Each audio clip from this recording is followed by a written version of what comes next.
Between 1822 and 1824, something happened on a rice plantation near Georgetown, South Carolina, that made even the most hardened overseers refuse to work there.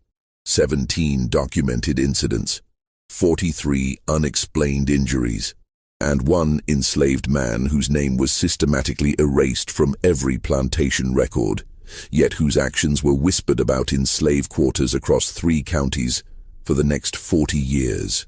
The local magistrate's private journal, discovered in 1963, contains a single entry about him. "We have created something we cannot control. God forgive us for what we did to make him this way." What transformed a man into something that terrified the very people who enslaved him? What pain could forge someone so dangerous that his own enslavers tried to erase his existence? The answer lies buried in the meticulous records of Georgetown's most profitable plantation. And what you're about to hear will make you question everything you thought you knew about resistance, survival, and the true cost of cruelty. Before we continue with the story of the man they tried to erase from history, I need you to do something important. Subscribe to this channel and hit that notification bell, because stories like this, stories they tried to bury, need to be told. And leave a comment telling me what state or city you're listening from. I want to know how far this story travels. The story begins not with violence, but with an arrival that seemed ordinary by the brutal standards of 1819. Georgetown, South Carolina, in the spring of 1819 was a town that ran on rice and cruelty in equal measure. The Waccamaw River meandered through the low country like a serpent, its banks lined with plantations that produced some of the finest rice in the Americas. The humid air hung thick with the smell of pluff mud and the distant sound of work songs that drifted across the water during the endless growing season. The Fairhaven Plantation, owned by Marcus Hewitt, sat on 1,200 acres of prime bottomland. 300 enslaved people worked its fields, their lives measured in bushels harvested and tasks completed. Hewitt had inherited the property from his father and had built his reputation on 2 things: the exceptional quality of his rice and his equally exceptional cruelty. Other planters whispered that he was too harsh, that his methods bred rebellion, but they couldn't argue with his profits. 8,000 barrels a year, each one stained with suffering that no ledger could quantify. The overseer, a weathered man named Silas Drummond, had worked for the Hewitts for 23 years. His face was lined like old leather, his hands scarred from years of wielding the tools of his trade. He prided himself on his ability to manage enslaved people, that peculiar euphemism that meant breaking spirits without breaking bodies too badly to work. He'd seen hundreds of people pass through Fairhaven's gates, and he believed he could measure a person's character within a week. He would be wrong about that. On a humid May morning, a coffle arrived from Charleston. 17 people chained together, their eyes hollow from the 100-mile march. Among them was a man who'd been given the name Samuel by his previous owner. He stood just over 6 feet tall, broad-shouldered from years of labor, with hands that showed the calluses of someone who'd worked iron. The auction records listed him as approximately 26 years old, trained blacksmith, purchased from the estate of Thomas Radcliffe following bankruptcy. What those records didn't mention was that Samuel had been sold 5 times in 7 years, that each sale had come after unexplained incidents at the previous plantation, that the smile he offered to Drummond during that first inspection contained something other men might have recognized as a warning had they been paying attention. Samuel's wife, Clara, stood beside him in the coffle, her hand gripping his despite the overseer's order not to touch. She was 4 months pregnant, though she'd hidden this fact during the auction by wearing loose clothing. Their 2 children had been sold separately in Charleston, sent to different plantations inland. Samuel had watched them go, his face expressionless, while something inside him had calcified into something harder than the iron he used to forge. Fairhaven's slave quarters consisted of 40 wooden cabins arranged in neat rows behind the main house, each one housing 6 to 8 people. The structures were built from raw pine, already weathered grey by the salt air and rain. Gaps between the boards let in mosquitoes during the warm months and cold during the winter. Samuel and Clara were assigned to cabin 14, sharing the space with 3 other couples and 2 children. The plantation operated on the task system common to low-country rice plantations. Each enslaved person was assigned a specific amount of work to complete each day, a task that typically took 12 to 14 hours during the growing season. Complete your task, and theoretically, your time was your own. Fail to complete it, and punishment came swiftly. The system seemed more humane than the gang labor used on cotton plantations, but it was merely cruelty dressed in different clothes. The tasks were calculated to push people to their physical limits, day after day, year after year, until their bodies gave out. During those first weeks, Samuel worked in the fields like everyone else, learning the rhythm of rice cultivation. The work was backbreaking, standing ankle-deep in water infected with snakes and alligators, bending thousands of times each day to plant or harvest, breathing air thick with mosquitoes that carried fevers. His blacksmith skills, which had commanded premium prices at auction, went unused. Hewitt had his own blacksmith, an aging man named Joseph who'd been working Fairhaven's forge for 30 years. Samuel was simply another pair of hands in the fields, another body to extract profit from. But Samuel watched everything. He observed how Drummond moved through the plantation, the routes he took, the times of day he checked on different work areas. He noted which enslaved people held positions of slight authority, the drivers who enforced the overseer's orders, the domestic servants who heard conversations in the main house. He watched how punishments were administered, how resistance was crushed, how hope was systematically extracted from people until they became the walking dead. And he waited. Clara grew weaker as her pregnancy progressed. The fieldwork and inadequate food took their toll. She tried to hide her condition as long as possible, knowing that pregnant women were sometimes given lighter tasks, but were also viewed as less valuable, more likely to be sold away. When her pregnancy became impossible to conceal, Drummond reduced her task slightly, but added insult to the small mercy by assigning her to collect night soil from the main house, work considered particularly degrading. On a sweltering July evening, as Samuel and Clara sat outside their cabin after the day's work, she spoke softly about the children they'd lost. "I dream about them," she said, her hands resting on her swollen belly. "I dream that Thomas still remembers the song I used to sing to him. That little Mary remembers my face." Her voice caught. "But they'll forget us, won't they? They'll grow up and we'll just be ghosts to them." Samuel didn't answer. His hands gripped his knees, knuckles white, and his jaw worked as if he were chewing on words too dangerous to speak aloud. In that moment, something shifted behind his eyes, a calculation being made, a decision taking shape in the darkness of his thoughts. The incident that changed everything happened 3 weeks later, on a Monday morning when the heat already shimmered off the rice fields at dawn. Clara collapsed while carrying water to the field workers. The pregnancy had weakened her more than she'd admitted, and the combination of heat, poor nutrition, and exhaustion simply overwhelmed her body.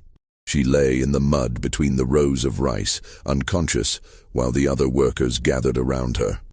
Drummond arrived within minutes, summoned by one of the drivers. He looked down at Clara's prone form with the expression of a man calculating the cost of a damaged tool. "Get her to the sick house," he ordered, "but her task still needs completing. Samuel, you'll finish her work today on top of your own, or you'll both taste the lash tomorrow." Samuel stood perfectly still for 3 long seconds. The other workers stepped back, recognizing something in his posture that Drummond, in his arrogance, failed to notice. When Samuel finally spoke, his voice was calm, almost conversational. "No." That single word fell into the humid air like a stone into still water. Drummond's face flushed red. In 23 years of working plantations, he'd heard enslaved people plead, bargain, weep, and scream, but outright refusal was rare enough to be shocking.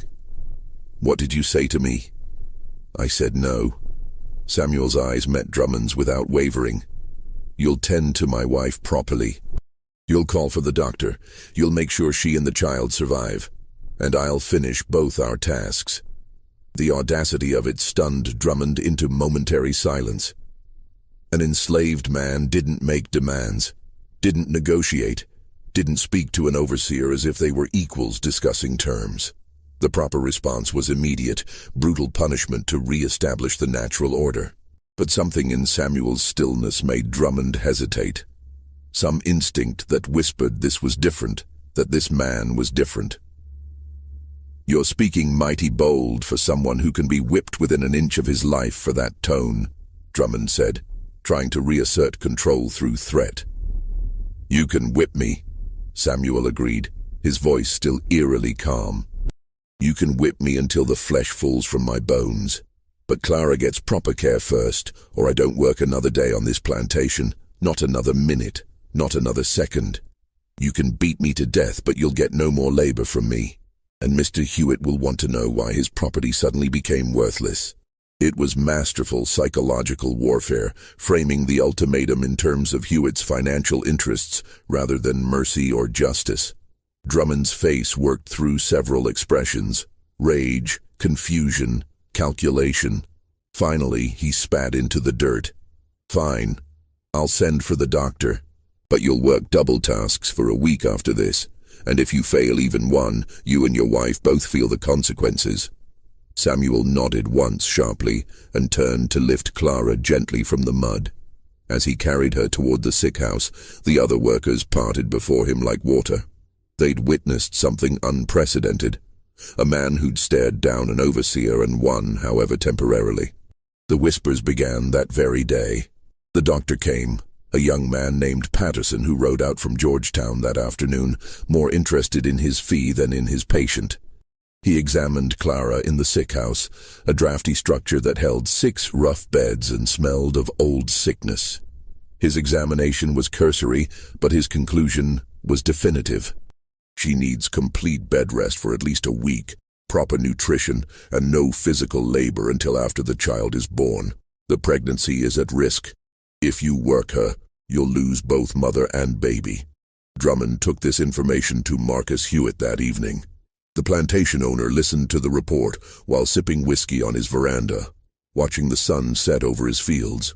Hewitt was 42 years old, thin-lipped and calculating, a man who viewed enslaved people as livestock, requiring proper management to maximize returns. The loss of a woman and a potential child represented a significant financial setback, but accommodating her needs created its own problems. "Let her rest for a week," Hewitt decided, "but Samuel fulfills both tasks daily or faces punishment. Make it clear this is a one-time accommodation. We cannot have others thinking pregnancy earns them special treatment."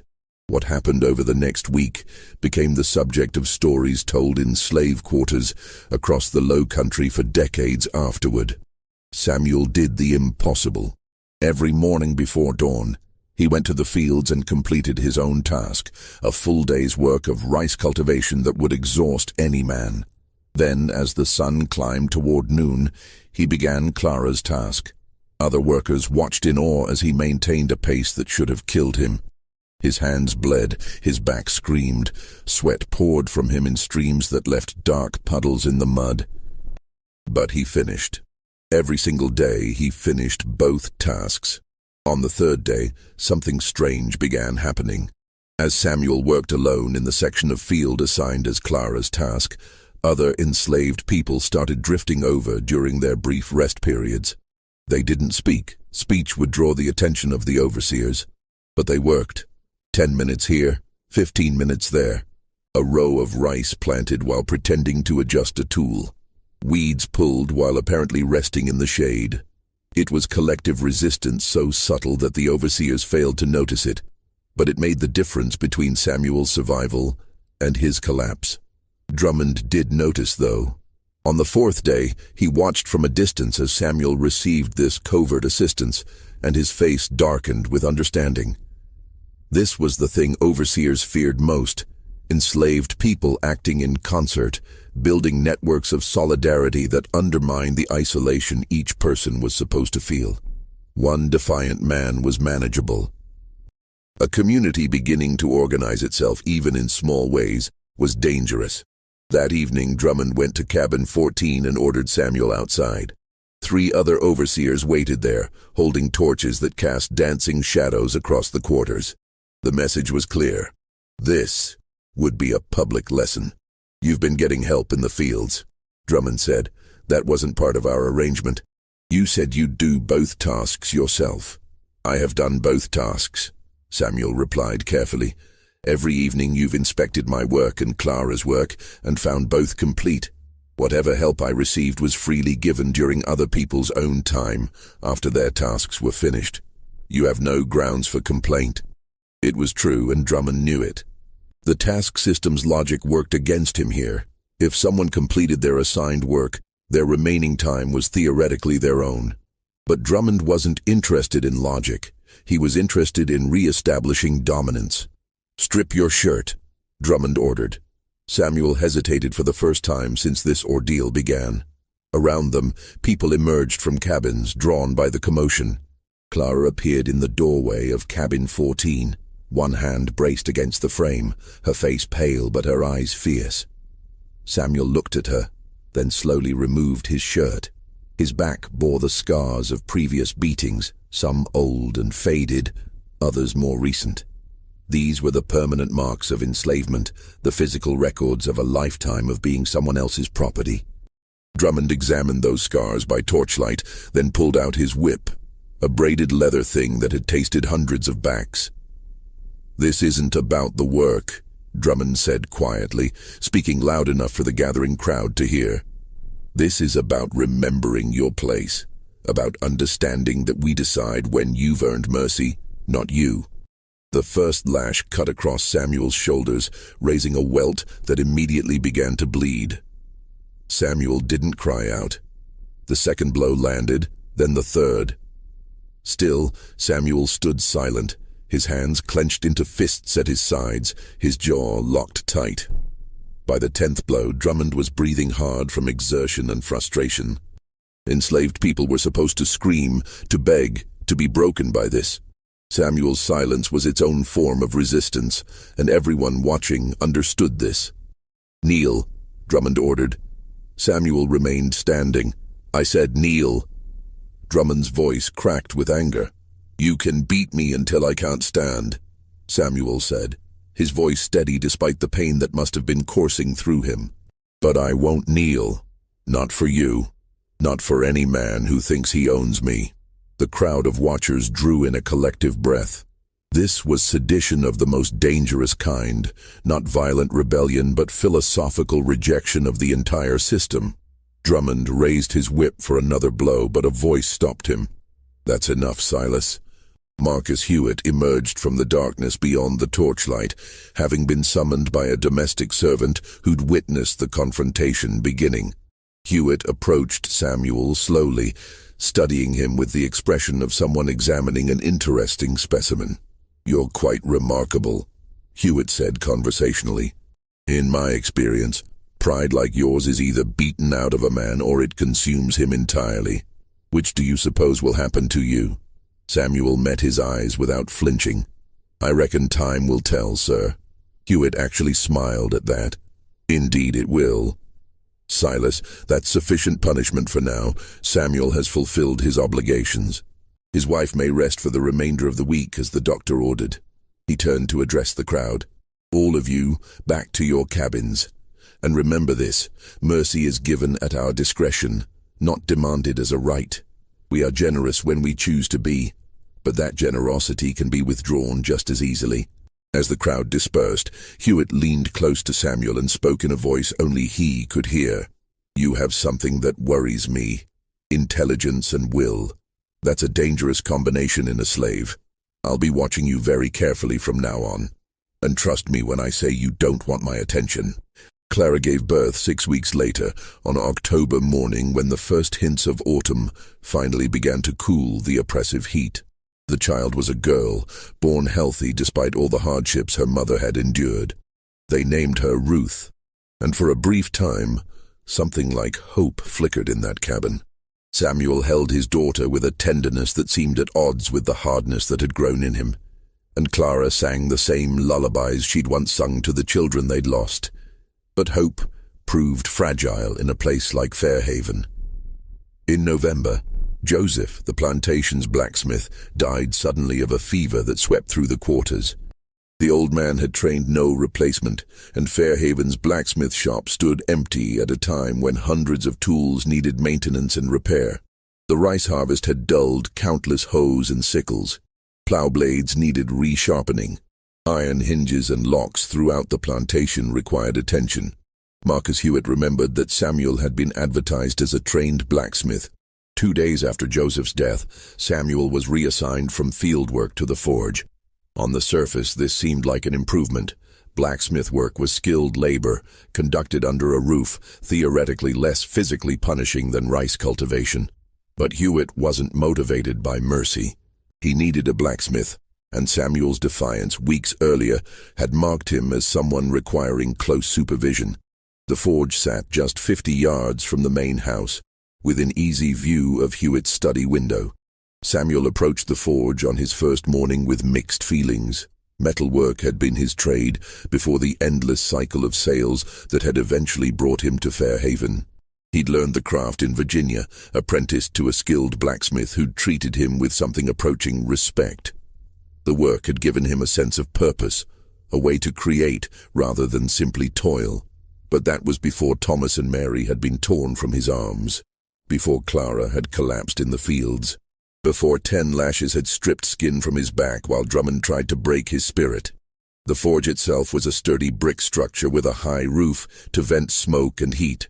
The bellows were well maintained, the anvil solid, the tools organized and comprehensive.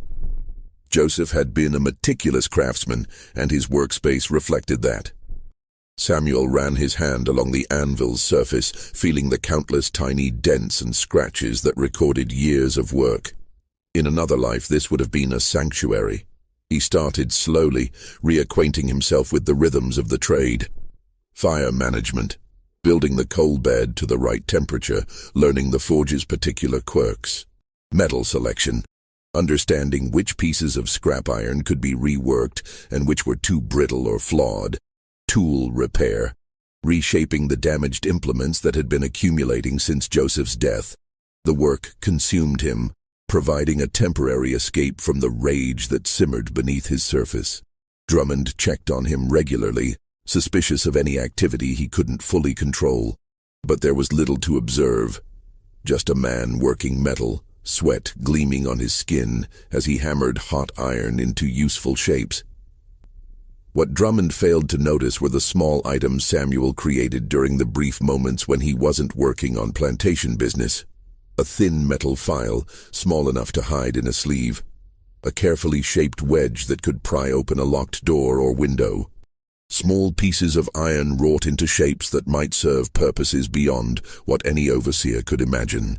December brought colder weather and the end of the harvest season, a time when enslaved people were typically given a few days of relative rest before the cycle began again.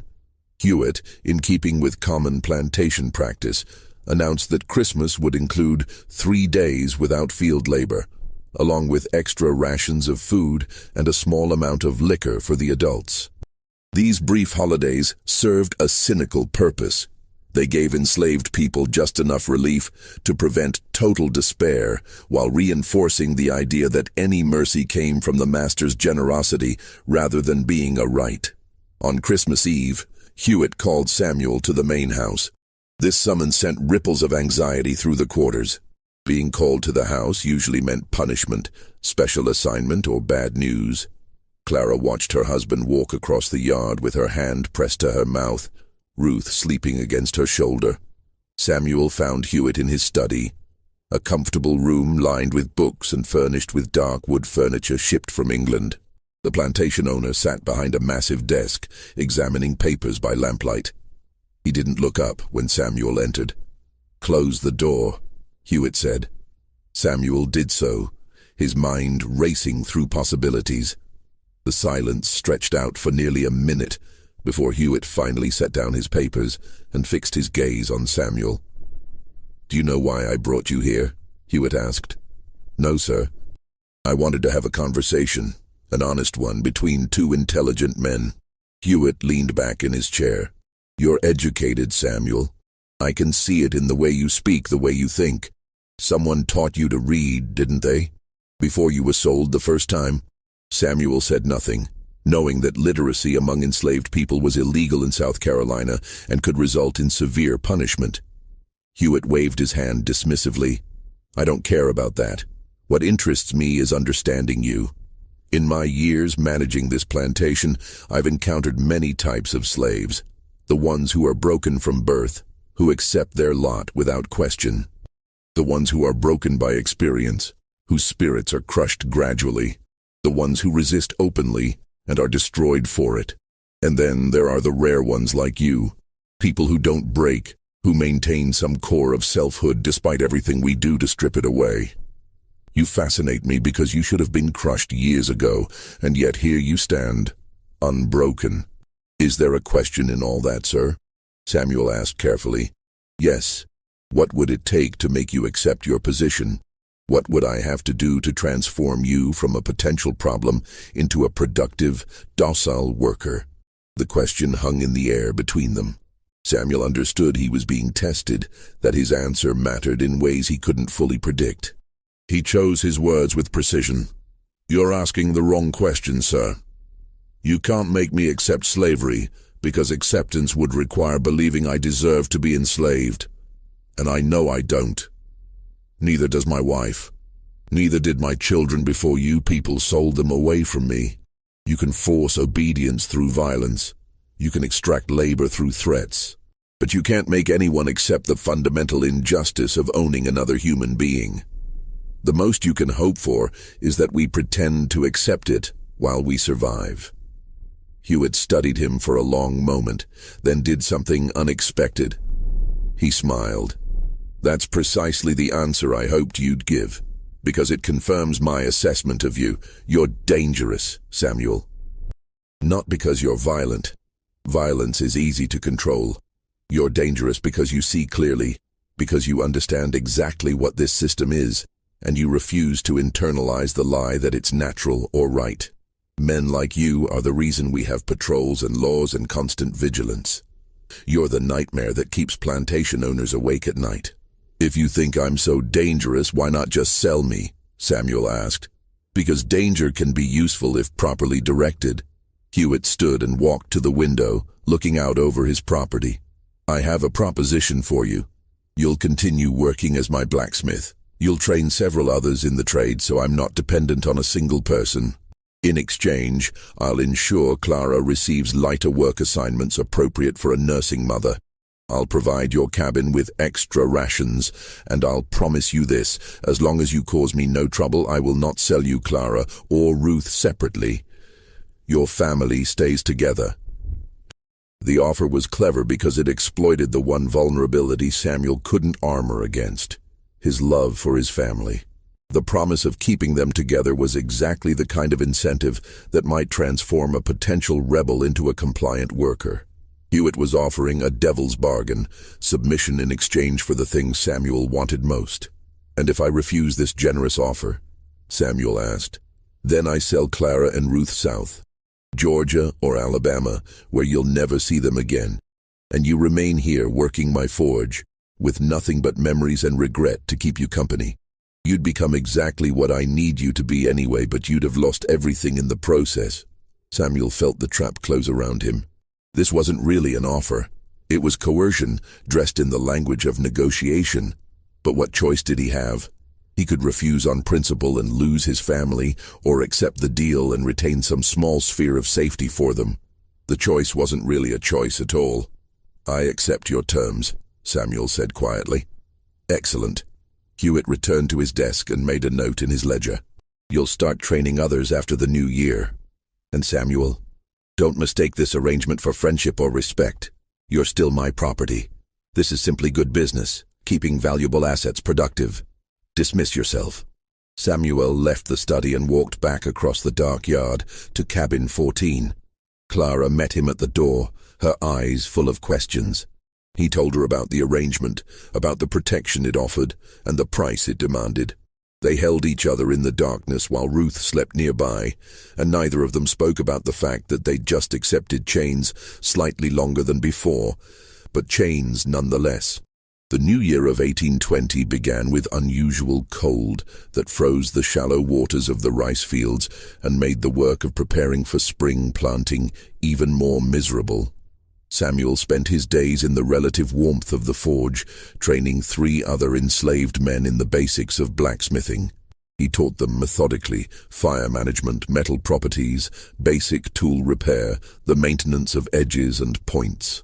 The men learned quickly, motivated by the knowledge that this skilled work might save them from the brutal fieldwork that destroyed bodies. But while Samuel's hands worked the forge, his mind worked through a different kind of calculation. The arrangement with Hewitt had bought his family temporary security, but it hadn't changed the fundamental reality of their enslavement. Clara's lighter work assignment could be revoked at any moment.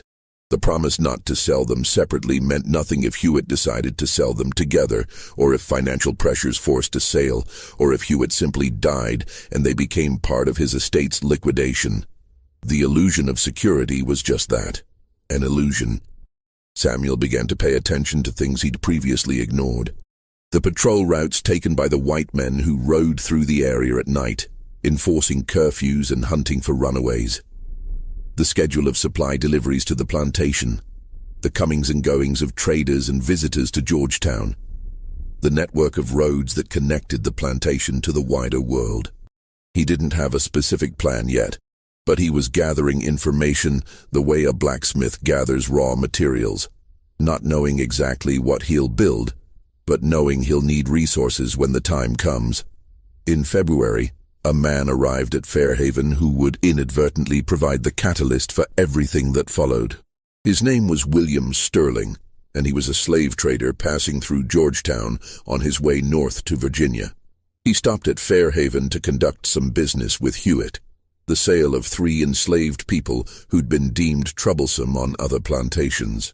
Sterling was in his 50s, prosperous and confident, a man who'd built his fortune on human suffering without apparent conscience. Samuel was working at the forge when Sterling rode up to examine the blacksmith's operation. The trader had brought his own blacksmith to look at the setup, considering whether to invest in establishing a similar operation at his holding facility in Richmond. The 2 men stood watching Samuel work for several minutes before Sterling spoke. "You do fine work," he said. "Where'd you learn the trade?" "Virginia, sir," Samuel replied, not looking up from the plowshare he was repairing. "Apprenticed to a smith in Fredericksburg before I was sold south." "Fredericksburg?" Sterling's interest sharpened. "What was your master's name back then?" Something in the trader's tone made Samuel pause. He looked up and found Sterling studying him with an expression that combined recognition and calculation. A cold feeling settled in Samuel's stomach. "I don't recall, sir," Samuel lied. "That was many years ago." But Sterling's face had already shifted into certainty. "I do recall, though. Thomas Radcliffe, wasn't it? And you weren't just his blacksmith. You were the one involved in that incident with his son, the boy who died in the stable fire." The forge suddenly felt very small. Samuel's grip tightened on the hammer he was holding, and for a moment the world reduced to the sound of his own heartbeat. That fire had happened 8 years ago. Radcliffe's teenage son, drunk and vicious, had come to the forge one night and attacked Samuel with a riding crop, screaming abuse about some perceived insult. There'd been a struggle. A lantern had fallen. The fire had spread faster than anyone anticipated, consuming the stable and trapping the boy inside before help could arrive. Samuel had been the only witness to what happened, and his testimony as an enslaved man counted for nothing in any legal proceeding. But suspicions had swirled. Radcliffe had sold Samuel within a week, eager to remove any reminder of his son's death. "I don't know what you're talking about, sir," Samuel said carefully. Sterling smiled, and it was the smile of a man who'd just discovered leverage. "Of course you don't. But memories are funny things, aren't they? They have a way of surfacing at inconvenient times. I wonder what Mr. Hewitt would think if he knew his valuable blacksmith had such an interesting history." The threat was clear. Sterling had information that could destroy the fragile stability Samuel had built. If Hewitt learned about the fire and the suspicions surrounding it, he'd sell Samuel immediately. No owner wanted someone who might be a danger to his family or property. And Sterling knew this, was calculating how to profit from this knowledge. That evening, Sterling had dinner with Hewitt at the main house. Samuel didn't know what was discussed, but the next morning, Hewitt summoned him again.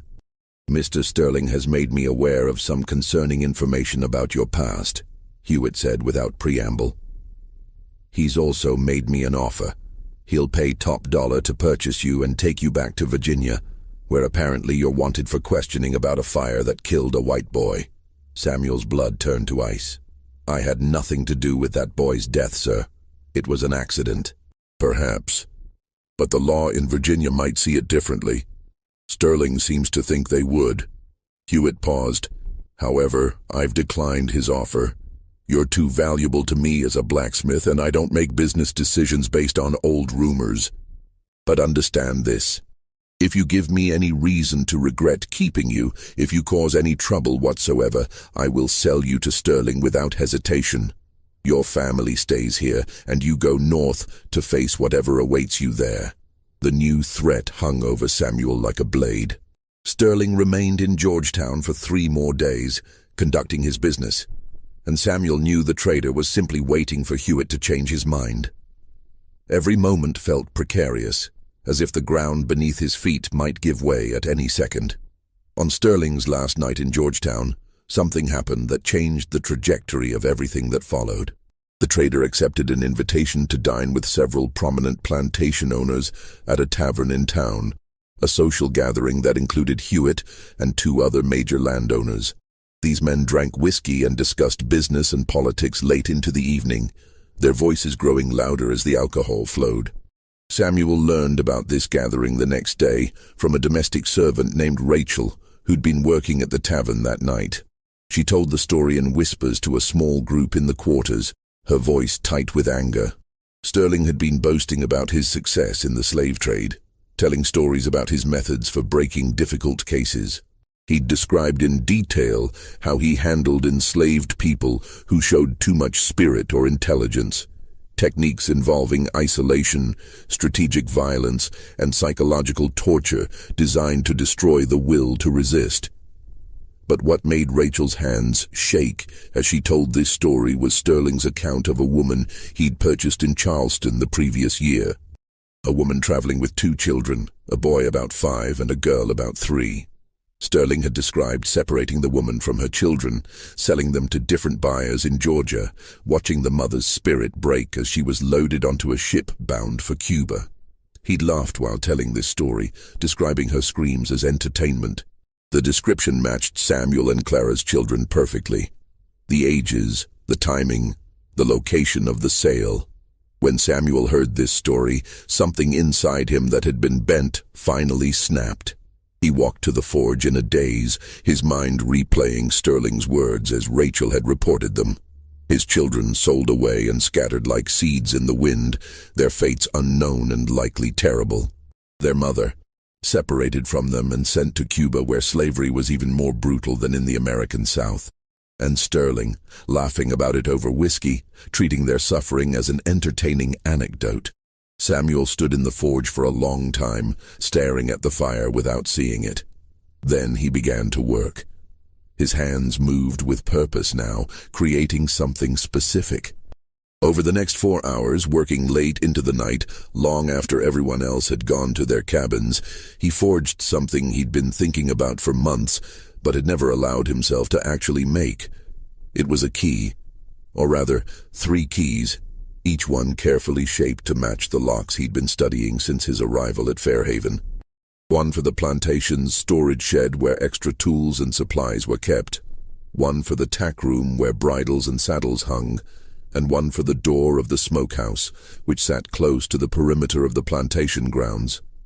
He made them small, easy to conceal, and he tested each one in its lock during the following days, working during the brief moments when no one was watching. Samuel had no specific plan for escape. The odds of successfully fleeing South Carolina were minimal, The penalties for being caught were horrific, and attempting it meant abandoning Clara and Ruth. But he needed to know he could move freely if circumstances demanded it.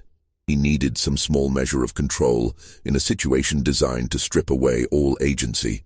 Just when we thought Samuel's situation couldn't become more complex, news arrived that would set events in motion toward their inevitable, terrible conclusion. If this story is giving you chills, share this video with a friend who loves dark mysteries, hit that like button to support our content, and don't forget to subscribe to never miss stories like this. Let's discover together what happens next. What came next wasn't dramatic or sudden. It was gradual, methodical, and all the more terrifying for its calculated nature. The first incident happened on a March evening, 3 weeks after Sterling's departure. Drummond discovered that his favorite riding crop, a particular piece of braided leather he used for both horses and punishments, had gone missing from the tack room. He flew into a rage, certain that one of the enslaved people had stolen it as an act of petty rebellion. He ordered a search of the quarters, turning over bedding and belongings while people stood by helplessly. The crop was never found. A week later, Marcus Hewitt's hunting dog, a valuable pointer he'd imported from England, was found dead in its kennel. The death appeared natural. The dog was old and had been slowing down for months. But Hewitt insisted on having a veterinarian examine the animal. The veterinarian found nothing definitive but mentioned that some of the symptoms were consistent with consuming oleander, a toxic plant that grew wild around the plantation. 2 weeks after that, Drummond fell ill with a stomach ailment that left him bedridden for 3 days. The doctor diagnosed it as something he'd eaten, perhaps spoiled meat. But the cook swore that all the food served to the overseers had been fresh, and no one else had gotten sick from the same meal. Each incident in isolation seemed unremarkable, the normal accidents and misfortunes that occur on any plantation. But taken together, they formed a pattern that made Hewitt uneasy. He began to suspect deliberate sabotage, though he had no evidence and no clear suspect. He increased patrols, imposed stricter curfews, and watched his enslaved workers with heightened suspicion. Samuel continued his work at the forge, training his apprentices, maintaining his routine. But those who knew him well noticed subtle changes. Clara saw how he sometimes stared into the fire with an expression that frightened her. Rachel observed him working late into the night more frequently, the hammer blows ringing out long after everyone else had sought rest.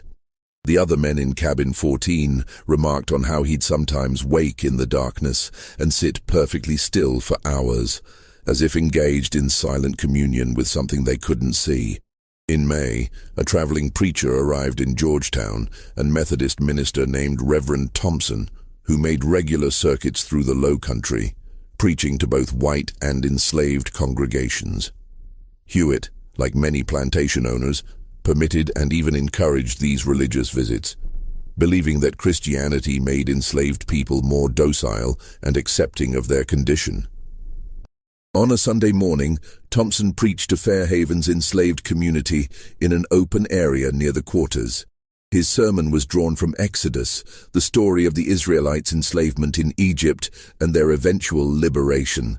Thompson was careful in his presentation, emphasizing obedience and patience, framing the message in ways designed not to inspire rebellion. But the story itself was inherently subversive. It was about enslaved people who'd suffered until God intervened to free them, about a tyrant who'd oppressed them facing divine punishment, about a long journey to freedom through wilderness and hardship. Samuel listened to this sermon with an intensity that made the people around him uncomfortable. When Thompson reached the part about the plagues visited upon Egypt, water turning to blood, livestock dying, darkness covering the land, Samuel's lips moved silently, as if he were memorizing every word. When the preacher described Pharaoh's army drowning in the Red Sea, Samuel's hands clenched into fists. After the service, Samuel approached Thompson privately. "Reverend," he said quietly, "in your reading of Exodus, was Moses justified in killing the Egyptian overseer before God called him to lead the people?" Thompson looked uncomfortable with the question. "That was complicated," Moses fled into exile for that act. It wasn't part of God's plan for liberation. But he did it anyway, Samuel pressed. He saw injustice, and he acted, even though it cost him everything. Brother Samuel, I sense you're troubled. But vengeance belongs to the Lord, not to man. Our suffering in this world is temporary. Justice will come in the next life. And what if waiting for the next life means accepting injustice in this one? Samuel asked. What if patience is just another word for cowardice? Thompson had no good answer for that. He offered some platitudes about faith and endurance, then moved on to speak with other members of the congregation. But the conversation stayed with him, troubling enough that he mentioned it to Hewitt before departing Fairhaven. The plantation owner filed the information away, another small piece of evidence suggesting Samuel was thinking dangerous thoughts. The catalyst came in June, during the height of the growing season when everyone's nerves were frayed by heat and exhausting labor.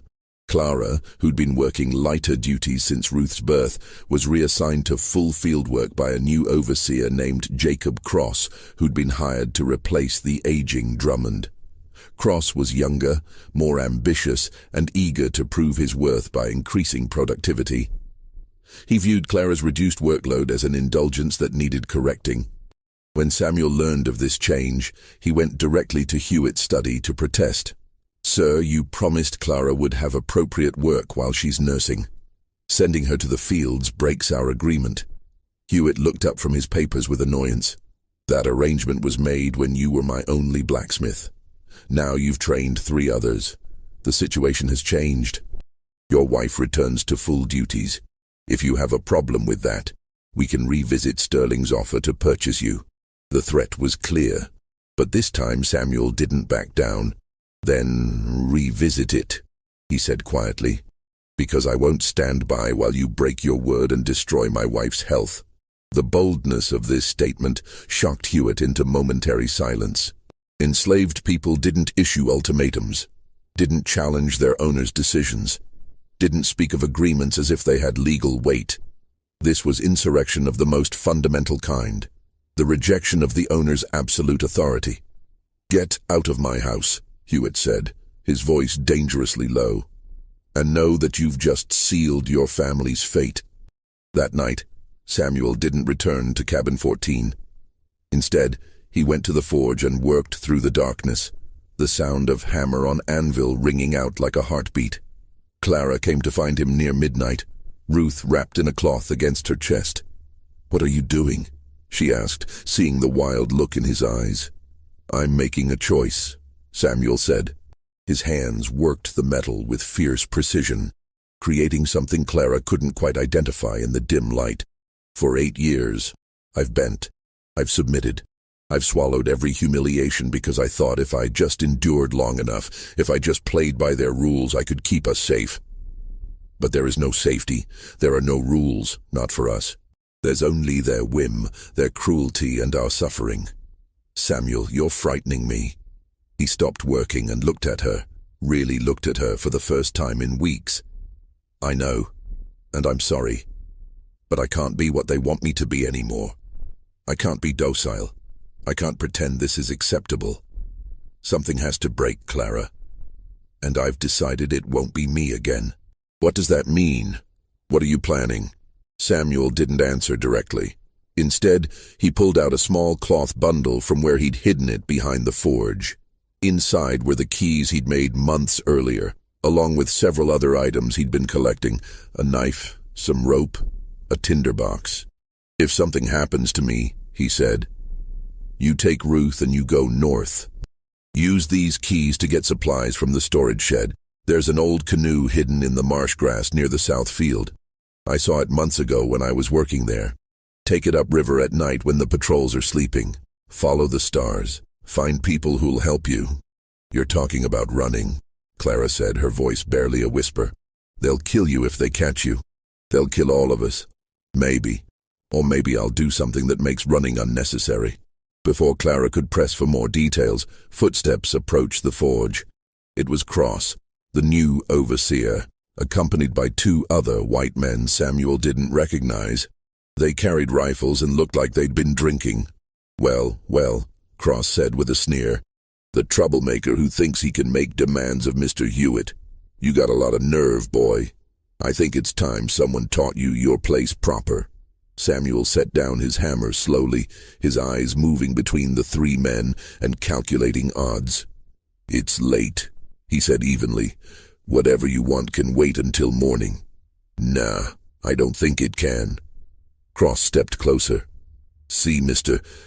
Hewitt told me you need an attitude adjustment, said I should handle it however I see fit. And I think a night in the stocks ought to cool that rebellious spirit of yours." The stocks were a punishment device that held people immobile through the night, exposed to weather and insects and the mockery of anyone who passed by. It was humiliating and painful, designed to break a person's dignity as much as their body. "I won't go to the stocks," Samuel said quietly. Cross laughed. "You don't get a say in it." What happened next occurred so fast that Clara barely processed it. Cross reached for Samuel, intending to grab his arm and force him toward the punishment area. Samuel moved like lightning, his blacksmith's reflexes honed by years of working hot metal. He caught Cross's wrist, twisted it at an angle that made the overseer cry out in pain, and drove his other hand into Cross's throat. Not hard enough to crush the windpipe, but hard enough to send the man staggering backward, gasping for air. The other two men raised their rifles, but Samuel had already moved, putting the forge's anvil between himself and their weapons. "I said I won't go to the stocks," he repeated, his voice still eerily calm. "You can shoot me if you want, but you'll have to answer to Mr. Hewitt for destroying his valuable blacksmith, or you can leave. Come back in the morning with more men if you need to feel brave." It was a standoff that could only end badly. The men were armed. They had legal authority to do anything they wanted to an enslaved person, and Samuel had just committed an act of violence against white men, an offense that carried a mandatory death sentence under South Carolina law. But in that moment, with the forge fire casting dancing shadows and Samuel's eyes burning with something that looked very much like liberation from fear, the men hesitated. Cross, still clutching his throat and wheezing, gestured for his companions to lower their rifles. "You just signed your own death warrant," he rasped. "By morning you'll be hanging from a tree, and your wife and brat will be sold so far south you'll never even be memories to them." Samuel's expression didn't change. "Then you'd better make sure you hang me, because if I survive until morning, I promise you'll regret leaving me alive." The three men backed away, Cross casting murderous looks over his shoulder as they departed. As soon as they were out of sight, Clara grabbed Samuel's arm. "What have you done?" she whispered. "They'll kill you. They'll kill all of us."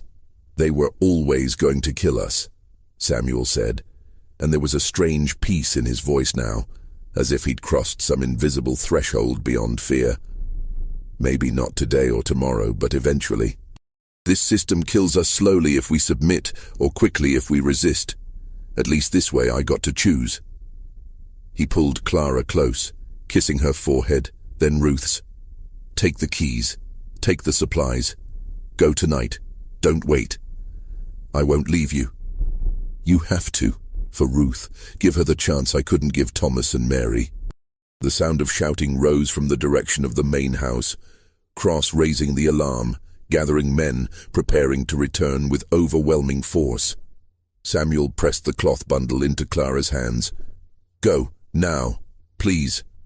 Clara stood there for one more heartbeat, tears streaming down her face. Then she turned and ran into the darkness, clutching Ruth and the bundle of supplies that represented their only chance at survival. Samuel watched her disappear, then turned back to the forge. If they were coming to kill him, he wouldn't make it easy. He stoked the fire hotter, selected his best hammer, and positioned himself where he could see the approaches to the building. In his mind, he was calculating how many men would come, what weapons they'd carry, how he might survive the next hour. The odds were impossibly against him, but he'd been facing impossible odds his entire life. The mob that formed was 15 men strong, carrying torches and weapons, their faces twisted with the particular fury that white men reserved for enslaved people who dared to fight back. They surrounded the forge, and Hewitt himself came forward to speak. "Samuel, come out. This can end peacefully if you surrender now." Samuel laughed at that, a harsh, bitter sound that echoed across the yard. "Peace? You mean my peaceful execution? My peaceful murder while you call it justice? You attacked an overseer. The law is clear about the penalty. Your law, your justice, your system that says you can own people, work them to death, tear their families apart, and face no consequences. I'm done pretending that system has any legitimacy." The crowd murmured angrily at this open sedition.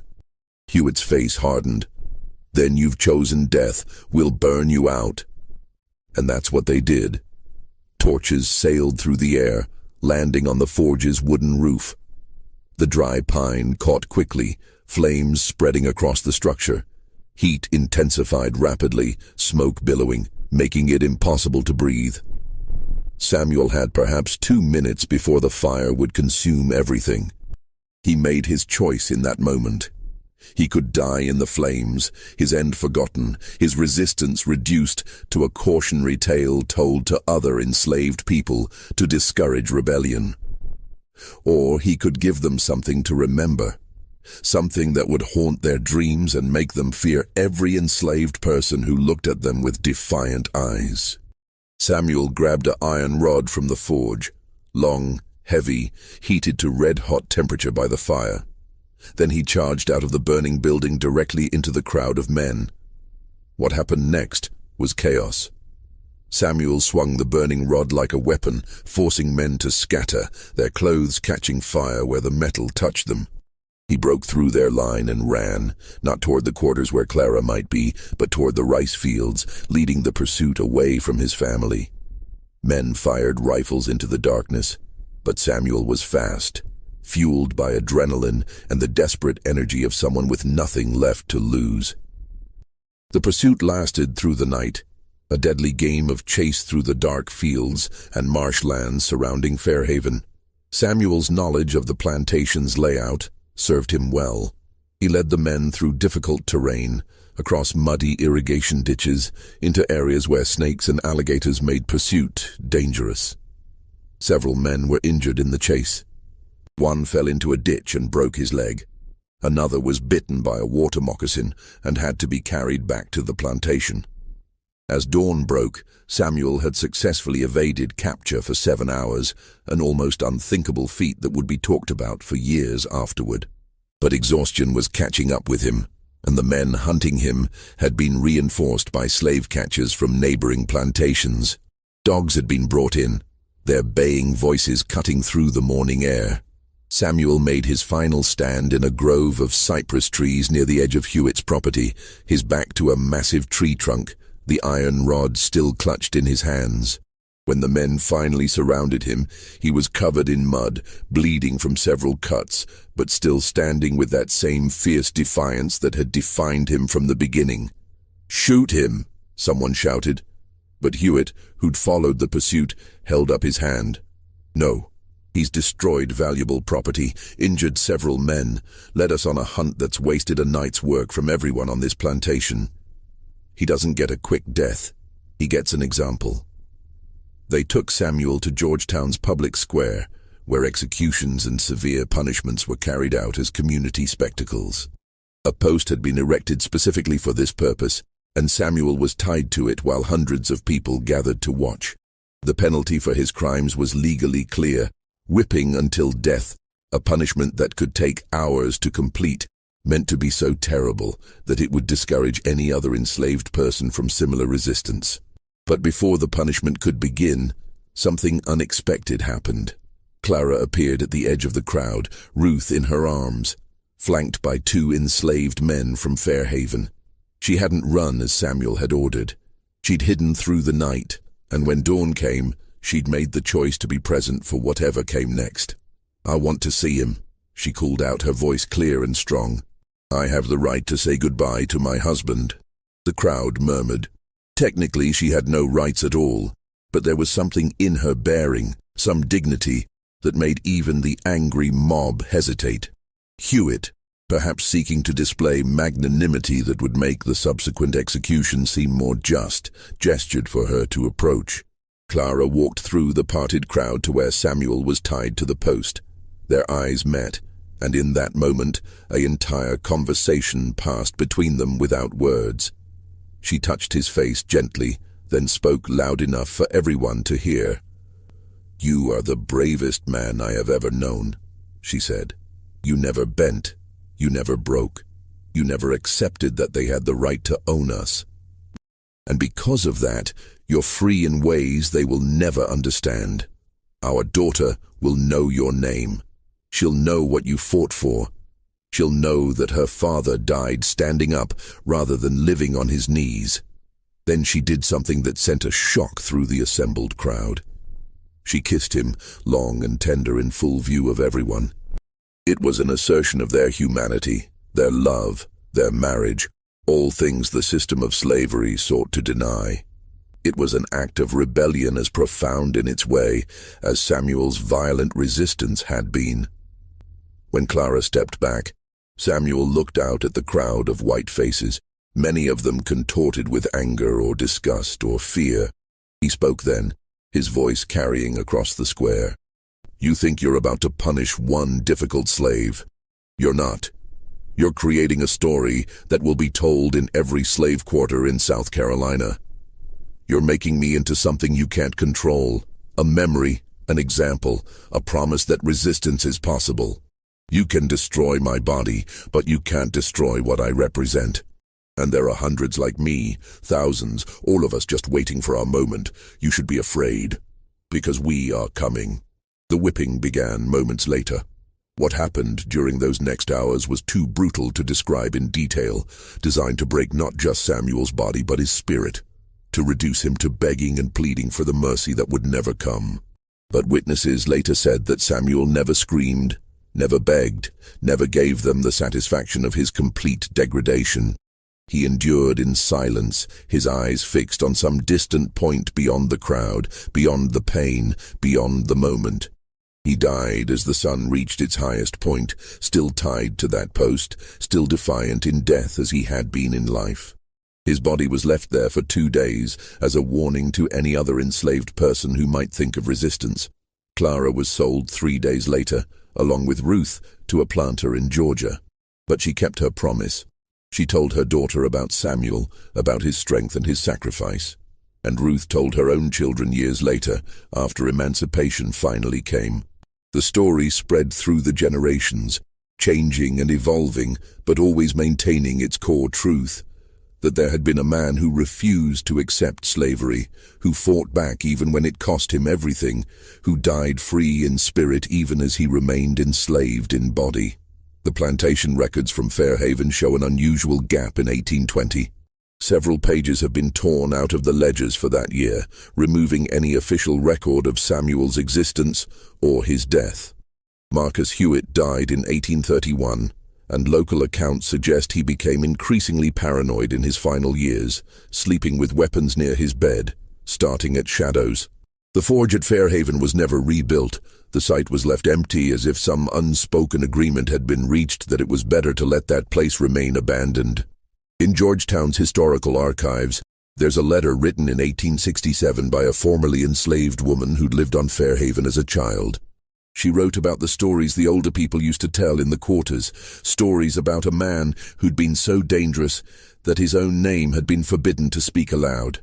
"We called him the man who stood," she wrote, "and we told ourselves that if he could stand against them, then maybe someday we all could." This mystery shows us that the most dangerous person in any unjust system isn't the one who rebels violently, but the one who refuses to internalize the lie that the system is legitimate. Samuel's resistance wasn't just about his individual freedom. It was about rejecting the entire philosophical foundation of slavery, refusing to accept that any person could rightfully own another. What do you think of this story? Do you believe everything was revealed? Was Samuel a hero, a martyr, or simply a man pushed beyond endurance? Leave your comment below. If you enjoyed this tale and want more stories about forgotten resistance and buried history, subscribe, hit the notification bell, and share with someone who loves mysteries that challenge how we understand the past. The truth isn't always comfortable, but it's always worth knowing.